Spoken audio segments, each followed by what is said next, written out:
오늘은 우리 비시디아 안디옥 선교에 대해서 우리 사도행전 13장 13절부터 52절의 이 긴 본문인데 오늘 좀 중간 부분만 먼저 읽었습니다. 우리 긴 본문을 우리 함께 좀 살펴보려고 합니다.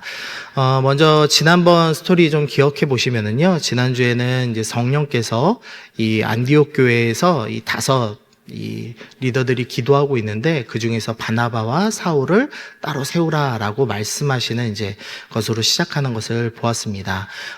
성령께서 온전히 선교를 시작하시고 인도하신다라는 것을 우리가 함께 살펴봤죠.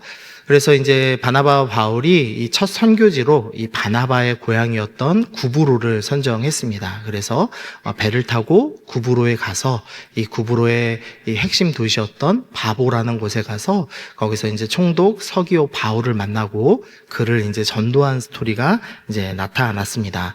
그리고 나서 이제 오늘은 이제 비시디아 안디옥이라는 이제 지역으로 갑니다. 왜 이제 이런 선정을 했는가? 먼저 그냥 간단하게 그냥 루트를 한번 좀 보시면은요, 이 구브로라는 섬의 바보라는 도시에서 이제 해안가에 있는 밤빌리아 버가 그리고 비시디아 안디옥 이렇게 이동했습니다. 지도로 보시면 잘 보이실지 모르겠는데요, 요 안디옥에서 출발해서 안디옥, 안디옥에서 배를 타고 이제 바보라는 도시 구브로 섬에 갔다가 해안가 밤빌리아 버가 그리고 비시디아 안디옥. 지금 앞에 있는 거는 다 이제 지방 이름이라고 보시면 되겠습니다. 이제 밤빌리아 버가, 밤빌리아 지방에 있는 버가라는 도시, 이렇게 이제 이해하시면 되겠고요. 이 비시디아 안디옥은 이제 갈라디아라는 지방에 있습니다. 우리가 잘 아시죠? 갈라디아서를 받은 그 지역, 그 지방이 이제 갈라디아 지방인데 그 중에서도 이제 중심 도시가 안디옥이라는 도시입니다. 이 안디옥이라는 도시는 이 옛날에 이 그리스 제국 알렉산더 뒤를 이어서 이 지역을 다스렸던 이 왕조가 있는데 그 사람들 왕들 이름이 다 이 안티오쿠스 뭐 1세, 2세, 3세 이렇게 쭉 나가는 이름을 가지고 있었습니다. 그래서 그 안티오쿠스의 이름을 붙여서 이제 안디옥이라는 도시가 여러 군데 세워집니다. 그래서 이제 우리 처음 출발했던 이 안디옥 교회는 시리아에 있는 안디옥, 그래서 수리아 안디옥, 뭐 시리아 안디옥 이렇게 부르고요. 여기는 비시디아 지역에 있는 안디옥이라는 도시다 해서 비시디아 안디옥이라고 이제 부르고 있습니다. 이 사도 바울은 이 선교를 할 때마다 이제 전략이 두 가지입니다. 먼저는 항상 대도시에 갑니다. 왜냐하면 대도시에 가야지 많은 사람들을 통해서 또 쉽게 복음을 전할 수 있기 때문이었습니다. 그래서 구브로 섬에서도 수도인 바보라는 도시에 갔고, 마케도니아에서도 가장 수도가 되는 데살로니가, 그리고 아가야 지방에서는 수도가 되는 고린도, 또 아시아에서는 수도가 되는 에베소, 이렇게 늘 대도시 중심의 사역을 했습니다. 그리고 두 번째 사도 바울의 전략이 있는데 항상 유대인들에게 먼저 가서 복음을 전하는 겁니다. 그래서 어느 도시를 가든지 회당을 먼저 찾죠. 그래서 이 전략에 따라서 지금 사도 바울은 이 비시디아 안디옥을 선정했습니다. 왜냐하면은 비시디아 안디옥은 갈라디아의 중심 도시였고 이 주요 상업도로가 지나가는 지역이었기 때문에 복음이 전해지기 쉬운 곳을 지금 선정한 겁니다. 또 큰 이유가 하나 있는데요. 이 안디옥이라는 도시는 이 유대인들 회당, 유대인들이 많은 지역이었습니다. 이유는 이제 기원전 210년경에 안티오쿠스 3세라는 왕이 이 지역에 반란이 많이 일어나는 겁니다. 그래서 어떻게 하면 이 반란을 좀 제어할까 하다가 이 유대인들이 나름 이 안티오쿠스에게 좀 충성스럽게 하는 사람이었거든요. 그 민족이었거든요. 그래서 유대인들한테 조건을 내겁니다. 너희가 이 바벨로니아 지역에서 이 갈라디아 지방으로 이주를 하면은 그래서 이 반란을 좀 잠재울 때 도와주고 나를 좀 지지해줘라. 대신에 그럼 너희의 종교의 자유를 보장해주겠다. 또 토지를 제공해주겠다. 또 세금을 10년간 면제해주겠다. 이제 이런 아주 좋은 조건을 걸었습니다. 그래서 이 종교의 자유를 보장받기 위해서 이 유대인들 2000세대가 이 지역에 이주해서 자리를 잡았습니다. 이 처음 200년 전에 2000세대니까 지금 200년 뒤니까 어마어마한 사람들이 이제 유대인들이 많은 사람들이 있었겠죠. 그래서 회당이 아주 잘 발달됐기 때문에 바울이 이 다음 이제 선교지는 비시디아 안디옥이다. 이제 이렇게 지금 정하고 이제 출발하게 된 거죠. 그리고 이제 성경에 나와 있지 않지만 이 학자들의 추측입니다. 어떤 추측이 있냐면 이 구브로에서 총독 서기오 바울을 전도를 했죠. 근데 서기오 바울의 가문의 고향이 바로 이 비시디아 안디옥이었습니다. 그래서 아마도 이제 추측하기로는 이 서기오 바울이 우리 가족들, 우리 친척들에게도 복음을 전해 주십시오. 이렇게 아마 추천서를 써주지 않았을까라고 생각을 합니다. 어쨌든 이 사도 바울이 이 다음 선교지로 비시디아 안디옥을 정하고 이제 출발을 합니다. 세 번째 이유가 하나 더 있는데요. 이 갈라디아, 지금 이 갈라디아 지방의 비시디아 안디옥이라는 도시라고 말씀드렸죠. 이 갈라디아서에서 이 사도 바울이 왜 내가 갈라디아에 가서 복음을 전했는가에 대해서 말씀을 하는데요. 4장 13절 보니까 내가 처음에 육체의 약함으로 말미암아 너희에게 복음을 전했다라고 이야기합니다. 아마도 이 추측이지만 이 밤빌리아 버가라는 이 저지대 습지에 가서 아마 사도 바울이 풍토병에 걸렸던 것 같습니다. 아마도 말라리아로 추정되는 병에 걸렸습니다. 근데 당시에는 이제 의료 기술이 발달해 있지 않죠. 이제 그러다 보니까 덥고 습한 데서 병이 걸렸으니까 반대되는 기후에 가서 치료해야 된다. 이런 좀 생각이 있었습니다. 그래서 서늘하고 건조한 지역인 비시디아 안디옥으로 이동한 것 아니겠느냐. 이렇게도 추측을 합니다. 어쨌든 요 세 가지 이유를 가지고 두 번째 사역지는 지금 비시디아 안디옥으로 이제 선정이 됐습니다. 그래서 이제 이 바나바와 바울이 이곳에 도착했습니다. 그리고 나서 15절 보니까 율법과 선지자의 글을 읽은 후에라고 되어 있는데요. 지금 바나바와 바울이 안식일이 돼서 유대인의 회당에 갔습니다.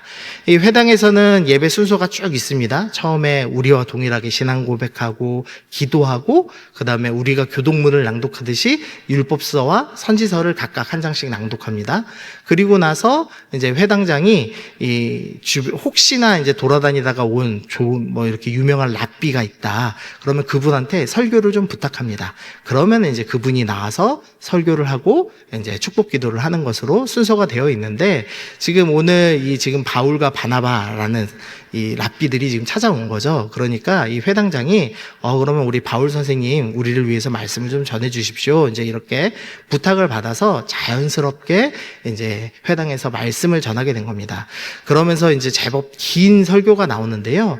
핵심 내용만 좀 살펴보면은요. 먼저는 이 사도 바울이 가장 처음에 말씀하는 것은 하나님께서는 약속을 지키시는 분입니다라는 것에 대해서 이 설교를 통해서 강조를 합니다. 우리 17절 한번 읽어보겠습니다. 시작. 이 이스라엘 백성의 하나님이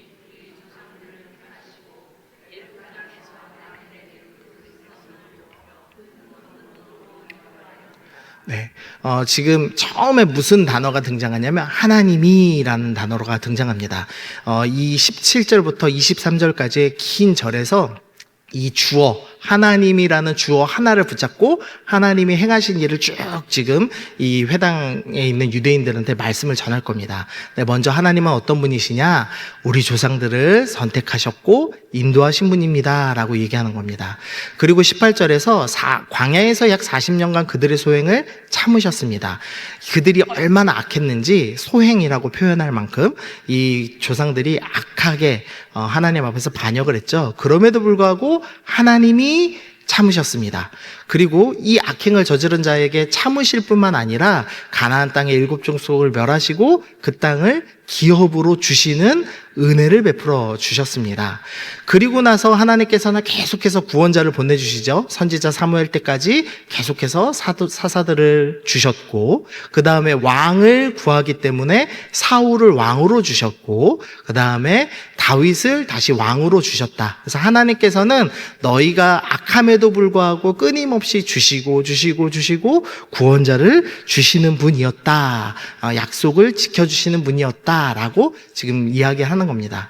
그래서 정리하면 이렇습니다. 하나님께서 조상들의 소행에도 불구하고 인도하시고 참으시고 기업을 주시고 사사들을 사울을 다윗을 주시며 반드시 신실하게 약속을 이루시는 분이셨습니다 라는 것을 먼저 이 유대인들에게 선언을 합니다. 그리고 나서 조금 이제 어려운 설명에 들어갑니다. 무엇을 이야기하냐면 다윗에게 행하셨던 언약에 대해서 이제 설명을 하십니다. 근데 이 내용이 좀 어렵습니다. 그래서 제가 우리가 이해하기 쉬운 순서로 좀 설명을 드려보겠습니다. 자, 약속하셨습니다 라고 하고선 하나님이 약속하신 대로 구주를 세웠으니 곧 예수라 라고 이제 나옵니다. 그러니까 하나님께서는 메시아를 구원자를 약속하셨습니다 라고 이야기하는 겁니다. 이 말씀은 무엇을 근거로 하는 말씀이냐면 사무엘하 7장 12절에 있는 말씀을 근거로 합니다. 다윗에게 하시는 말씀이죠. 하나님께서 다윗에게 내 수완이 차서 내 조상들과 함께 누울 때 네가 죽을 것인데 내 몸에서 내 씨를 내 뒤에 세워서 너의 자손을 세워서 그의 나라가 견고하리라. 그는 내 이름을 위하여 집을 건축할 것이요 나는 그의 나라 왕위를 영원히 견고하게 하리라 라고 말씀하셨습니다. 하나님께서 다윗에게 너의 씨, 너의 자손을 통해서 나라를 세우고 영원한 왕위를 주겠다라고 그 신실하신 하나님이 약속을 하셨습니다.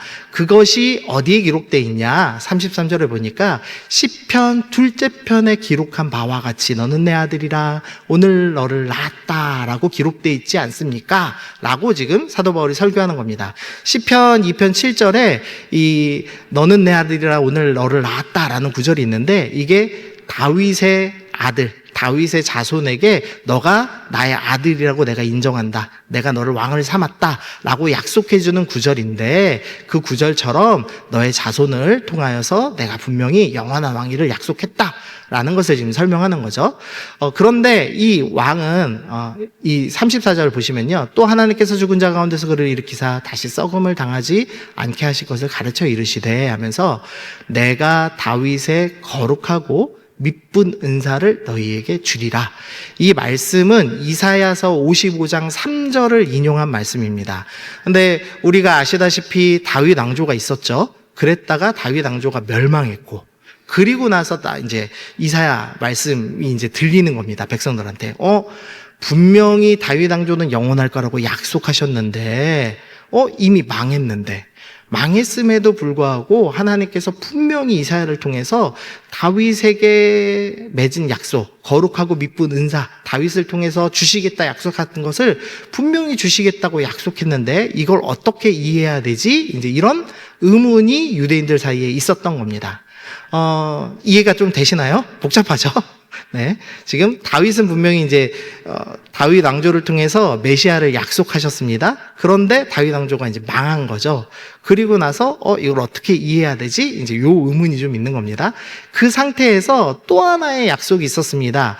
이 35절에서 인용했는데, 시편 16편 10절에서 어떻게 하나님께서 다윗에게 약속을 하셨냐면 주의 거룩한 자로 썩음을 당하지 않게 하시리라 라는 약속을 하셨습니다.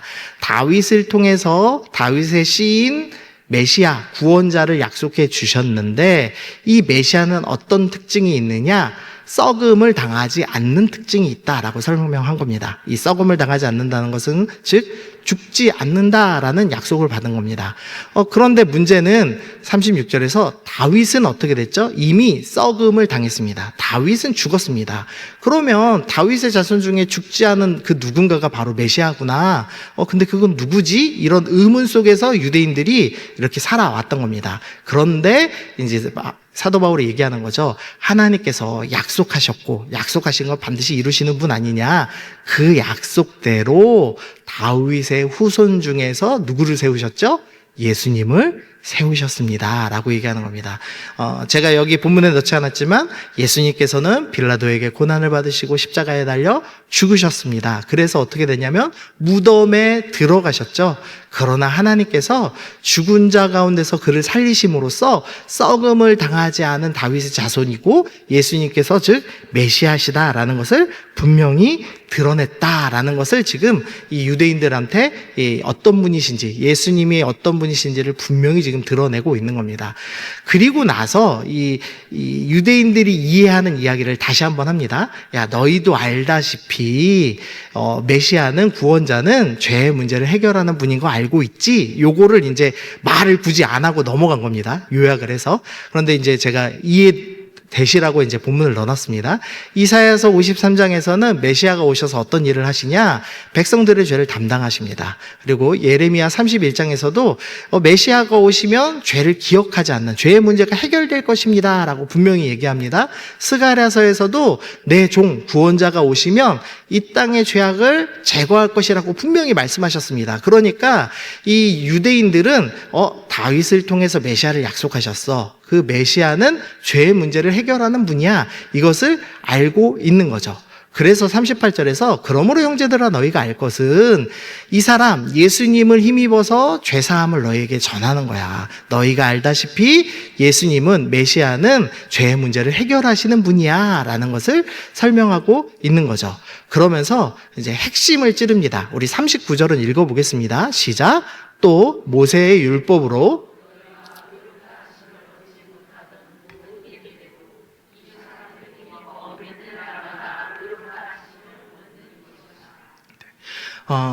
너희가 모세의 율법을 계속 지켜왔지만 너희의 죄의 문제는 해결되지 않았다.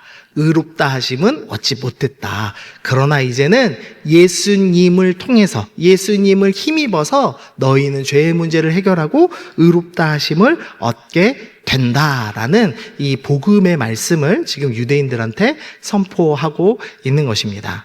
좀 어렵지만 이해가 다 되시죠? 지금 사도 바울은 복음의 아주 핵심, 예수님께서 십자가에 달려 죽으셨지만 부활하셨고 그 부활하신 모든 스토리는 이미 하나님께서 약속하신, 예언하신 것이고 우리의 모든 죄를 해결하시는, 그래서 믿음으로 의롭다 하심을 얻게 됩니다라는 이 이신칭의 복음, 이 복음의 핵심을 지금 비시디아 안디옥 사람들한테 전달을 하였습니다. 그리고 나서 이 선지자들이 늘 하던 대로 경고의 말씀을 이제 전하죠. 그런즉 너희는 선지자를 통해 말씀하신 것을 너희에게 미칠까 삼가하라. 일러스되 보라 멸시하는 사람들아 너희는 놀라고 멸망하라. 내가 너희 때를 당하여 한 일을 행할 것이니 사람이 너희에게 일러줄지라도 도무지 믿지 못할 일이라 하였느니라. 하박국에서 이 너희가 믿지 못할 것이다 이런 이제 구절이 있는데 이 하박국 말씀을 인용하면서 야 너희가 선지자들이 믿지 못한다고 했는데 너희 그러면 안 된다.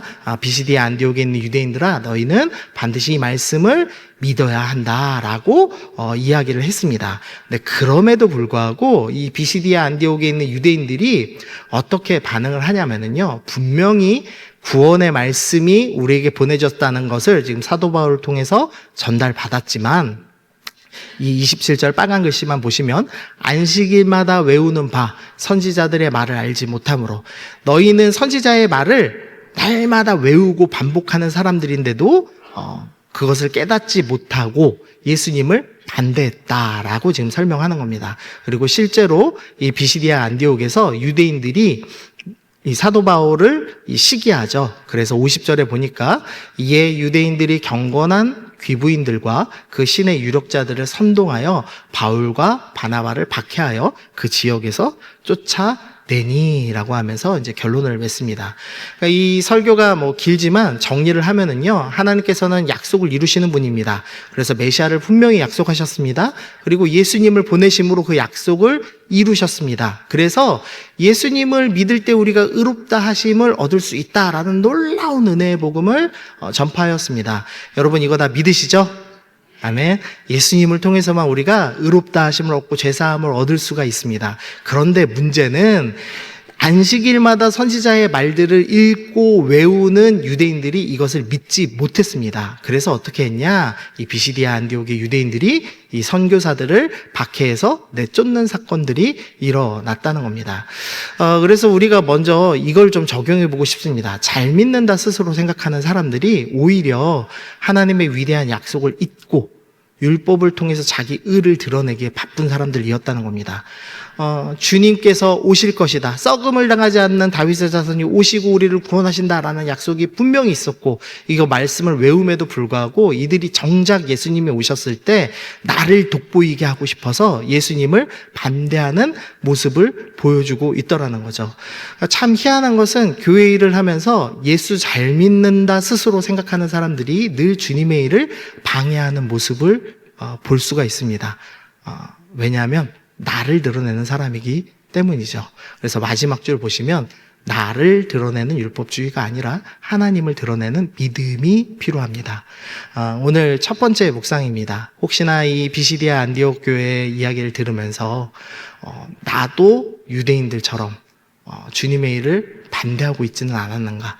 내가 은근히 율법주의에 빠져서 그래도 나는 수요 예배 나오는 사람인데, 그래도 나는 새벽 예배 나오는 사람인데, 그래도 나는 20년간 11조를 한 사람인데, 이런 이제 생각에 빠져서 나를 드러내고 싶어서 사는 사람은 아니었는가를 좀 생각해 보자는 겁니다. 왜냐하면 복음의 핵심은 사도 바울이 길게 설명했지만 하나님이 인도하시고 참으시고 주시는 것, 하나님이 모든 것을 하시고 예수님께서 의롭다 하심을 주시는 것, 오직 주님께서 다 하시는 것이기 때문에 나를 드러낼 것은 아무것도 없고 오직 하나님만이 드러나야 되기 때문입니다. 그래서 혹시나 은근히 나를 생각하는 마음이 있었다면, 기도할 때 주어가 주님 나를 도와주세요, 나랑 함께 해주세요, 내가 무슨 일 하게 해주세요, 내가 주어가 되어 있다라면 하나님, 내가 주어가 아니라 하나님을 주어로 삼고 하나님을 주인 삼고 오직 하나님만을 따르는 그런 믿음의 사람 되게 해주십시오. 이렇게 우리가 먼저 좀 적용을 하면 좋겠습니다.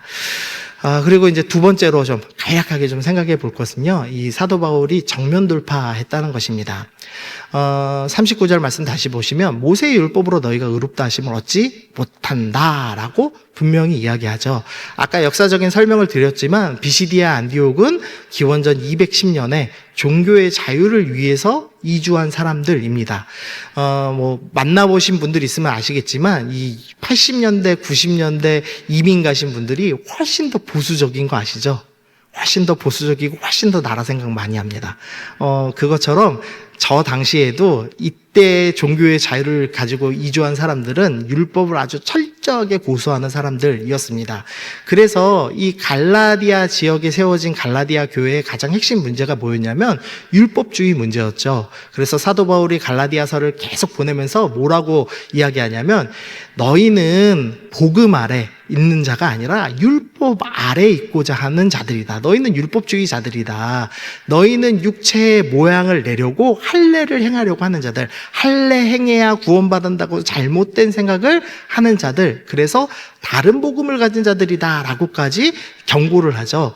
이 율법주의가 완전히 뿌리 가득한 지역이 갈라디아 교회입니다. 그런데 사도 바울이 어떤 선택을 한 거냐면 이런 자들한테 첫 설교로 뭘 얘기했냐면 모세의 율법으로는 의롭다함을 받지 못한다라는 정면 돌파를 선택했다는 겁니다. 이 율법주의가 가득한 자들한테 너희는 율법으로 구원받지 못합니다 라고 처음부터 말하는 게 쉬울까요? 어려울까요? 어려운 일이죠. 어려운 일. 예를 굳이 들어볼까요? 경상도 대구에 가셔서 국민의힘 좋지 않습니다 당당히 얘기하실 수 있는 분 있으십니까? 그리고 광주에 가서 나는 더불어민주당이 싫어요 하실 수 있습니까? 쉽지 않잖아요. 우리나라에 있는 작은 정치사인데도 불구하고. 그런데 이 사람들은 200년 이상을 율법을 지킨 사람들입니다. 근데 그 사람들 앞에 가서 모세의 율법은 구원받지 못해 라고 이야기하는 것은 어려운 일입니다. 매우 매우 어려운 일이죠. 그런데 사도 바울이 정면 돌파를 선택하기로 결단했다는 것입니다. 아까 이 사도 바울이 병 때문에 갔다는 걸 말씀드렸죠. 이 갈라디아서에서 내가 처음 육체의 약함으로 말미암아 복음을 전했다라고 합니다. 아마도 추측하기로는 이 버가라는 저지대에서 병에 걸렸을 걸로 추측이 되었습니다. 그럼 한번 생각을 해보시죠. 이 지금 해안가에서 사도 바울이 병에 걸렸습니다. 사도 바울에게는 지금 두 가지 선택이 있는 겁니다. 하나는 자기의 고향인 이 길리기아 다소, 이 파란색 화살표를 따라 가는 겁니다. 바나바도 자기 고향 가서 복음 전했으니 나도 고향 가서 복음 전하겠다 말할 수 있죠. 그리고 고향에 가면 사도 바울은 요양하기에, 병을 치료하기에 훨씬 더 쉬웠을 것입니다. 그런데 사도 바울이 지금 어디를 선택했냐면요, 비시디아 안디옥을 선택했습니다. 제가 아까 서늘하고 건조한 기후에서 병을 치료할 수 있을 지역이었다라는 말씀을 드렸지만 앞에 생략한 게 있습니다. 뭘 생략했냐면요, 비시디아 안디옥은 2000m를 올라가야 됩니다. 해발 2000m. 2000m면 한라산보다 더 높죠. 높은 길을 올라가야 됩니다. 여기가 산이 너무 험해가지고 강도가 많은 지역입니다. 그런데도 불구하고 사도 바울이 나는 너무나 지금 몸이 연약하고 병에 걸려 있음에도 불구하고 나는 다소 가서 좀 쉬면서 복음 전해야지, 이게 아니고요, 정면 돌파 결정하는 겁니다. 주님께서 말씀하신 비시디아 안디옥 가서 나는 복음 전해야 되겠다. 내가 강도의 위협이 있을지라도, 육체의 어려움이 있을지라도, 지금 환경이 어렵게 나를 막을지라도 나는 안디옥 가서 복음 전해야 되겠다 결정을 하고 올라가는 모습을 보여주더라는 거죠. 세 번째로 또 어려움이 있었는데 뭐가 있었냐면요, 이 처음 시작에서 바울과 및 동행하는 사람들이 바보에서 배를 타고 밤빌리아에 있는 버가에 도착했습니다. 그리고 어떤 일이 있냐, 마가 요한이 그들에게서 떠났습니다. 지금 이 팀이 총 3명이었습니다. 한 명은 바울, 한 명은 바나바, 그다음 한 명은 마가 요한이죠. 근데 이 중에서 이제 젊은 사람은 마가 요한 하나밖에 없습니다. 그래서 이 사람은 수행원 역할을 했습니다. 짐도 들고 회개도 보는 역할을 아마 했을 건데, 이 사람이, 이 요한이 이 버가에 도착하고 나서 덜컥 겁이 나는 겁니다. 일단 사도 바울이 병에 걸리니까 이거 코로나 아니야? 이제 이런 생각 드는 거죠. 나도 병 걸릴까 봐 겁나죠. 근데 이 병 걸린 이 사람들이 병에 걸렸어도 죽어도 해발 2000m 강도의 위험이 있고, 사람들이 그 2000m나 되는 어려운 지역, 거기다가 율법주의가 가장 강력한 지역에 가겠다라고 우기고 있는 겁니다. 그러니까 이제 마가 요한이 이제 답답하고 무서운 거죠. 그래서 아마도 도망간 걸로 추측을 합니다. 그러니까 이런 위험들이 있는 겁니다. 지금 비시디아 안디옥을 가기 전에 강도의 위험도 있고, 험한 길도 있고, 건강의 문제도 있고, 티몬의 이탈도 있습니다. 거기에 그 도시는 강력한 율법주의를 갖고 있는 지역이었습니다. 그럼에도 불구하고 이 바울 팀이 사람에게 낙심하지 않기로 결정했습니다. 마가가 떠났음에도 불구하고 난 낙심하지 않겠다. 험한 길과 강도의 문제가 있지만, 그리고 율법주의라는 강력한 사람들이 머물러 있지만 나는 환경에 굴복하지 않겠다. 그래서 바울과 바나바가 정면 돌파를 선택하는 모습을 보여주더라는 겁니다. 우리 마지막으로 우리 48절, 49절, 52절 한번 읽어보겠습니다. 시작. 이방인들이 듣고